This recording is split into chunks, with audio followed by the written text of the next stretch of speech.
here we are. It's day 9 of the Yoga for Inner Strength program.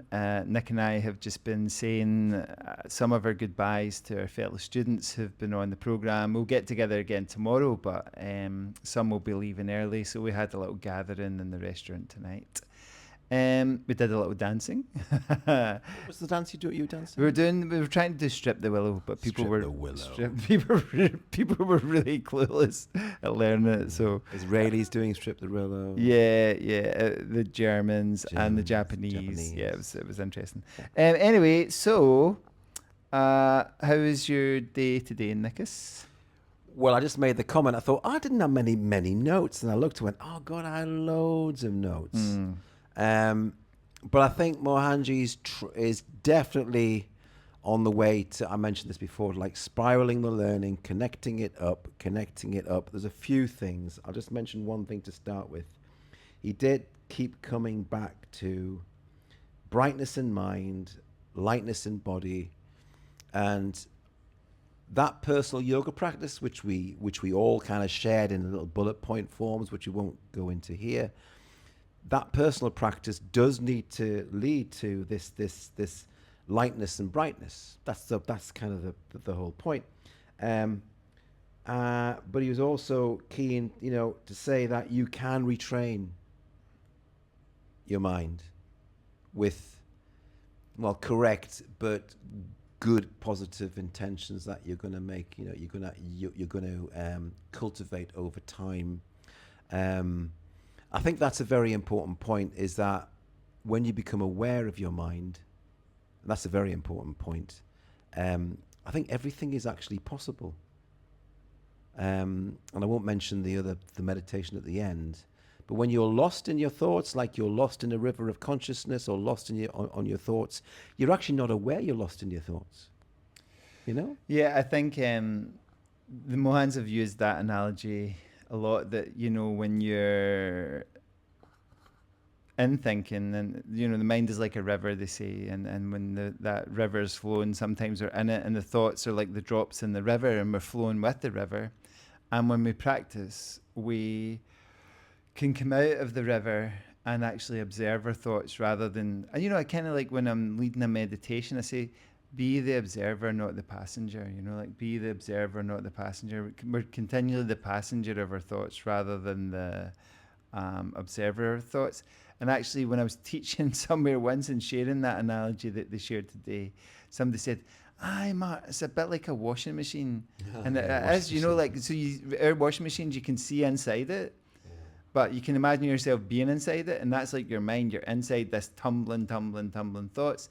But actually, when you get to practice, you come outside and you watch your thoughts. Yeah, it was interesting actually to listen to when Mahanji said, when you have a thought in your head, and I don't want that thought. Om Namaha, Namaha, Namaha, Namaha, Namaha, let go, Namaha, Namaha, Namaha.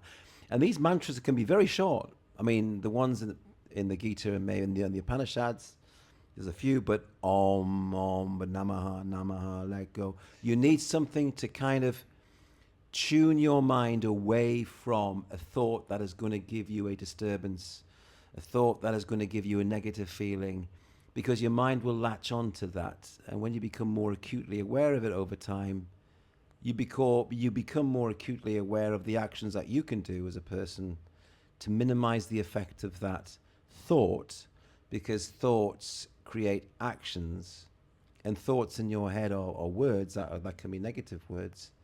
So it's kind of being, as also he said, coming back to me now, he said, look, red light, stop. That's a thought, stop. Amber, do some practice. Green light, go. Yeah. Which actually is quite a nice analogy, Yeah, it's. I mean, the whole program's been about knowing yourself, basically. Knowing yourself, learning your mind, noticing your mind. We did a beautiful practice with Indraji this morning, and it was actually, I felt at the end of it, it was quite hard to come back from. I didn't want to come back from that practice. I didn't want to leave this community. I felt quite weepy, actually, if I'm totally honest. And I was like, I don't want to leave my teachers again. It was 5 years since I've seen them, you know, in 2020. I don't want to have another 5 years. Hopefully that's never going to be the case again. Hopefully I'll see them again. But yeah, it's just so nice to practice with people who are so fully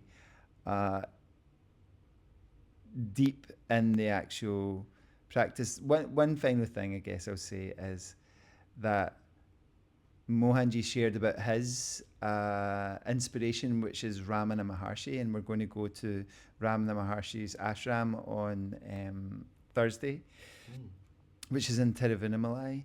And he said he didn't understand them and didn't understand it all, but one thing was for sure, that man knows. And that's how I feel about Mohanji and Indraji. Like, they know. Yeah. They know. They have a deeper knowledge that the world isn't always party to. Not that they're sacred about it or secretive about it or